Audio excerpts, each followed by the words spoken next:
ब्रह्म पुराण में एक जगह पर याज्ञवल्क्य और जनक का संवाद है। वहां पर प्रश्न ये पूछा गया है जनक जी के द्वारा कि मुक्ति का मार्ग क्या है। और याज्ञवल्क्य जी ने कहा कि राजन, भगवान जो वरुण हैं वे आपके ससुर हैं, आपके ससुर जी हैं, तो आप वहां चलें और उन्हीं से पूछा जाए।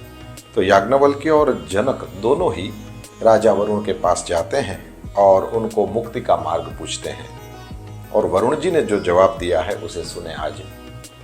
वरुण जी कहते हैं, दो प्रकार से मुक्ति प्राप्त होती है, एक तो कर्म करने से और दूसरा निवृत्ति वाला मार्ग कर्म न करने से। प्रवृत्ति और निवृत्ति दो मार्ग।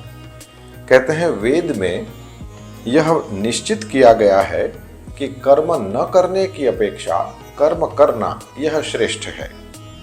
धर्म, अर्थ, काम और मोक्ष ये चारों पुरुषार्थ कर्म से बंधे हुए हैं। और कहा कि हे राजन, जनक को कहते हैं वरुण जी कि कर्म द्वारा सब प्रकार के साध्यों की सिद्धि होती है, माने आप जो चाहते हैं कर्म के द्वारा प्राप्त होता है। इसलिए मनुष्यों को सब प्रकार से वैदिक कर्म का अनुष्ठान करना चाहिए। इससे वे इस लोक में भोग और मोक्ष दोनों को प्राप्त कर लेंगे। कहते हैं अकर्म से कर्म पवित्र है और कर्म जो है वो भिन्न भिन्न आश्रमों और वर्णों के अनुसार अनेक प्रकार के होते हैं। वर्णों और आश्रमों में भी जो चार आश्रम हैं, ब्रह्मचर्याश्रम, गृहस्थाश्रम, वानप्रस्थाश्रम, संन्यास, ये चार आश्रम जो हैं वो कर्मों के द्वारा ही माने गए हैं।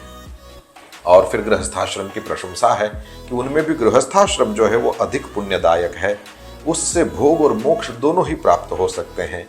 यही मेरा मत है। तो वरुण जी ने कहा कि दो प्रकार से मुक्ति प्राप्त हो सकती है, कर्म के द्वारा और अकर्म के द्वारा। और वेदों की आज्ञा बताया, अपना भी मत प्रकट किया कि अकर्म से भी कर्म श्रेष्ठ है। आज इतना ही। नमस्ते। जय श्री कृष्ण।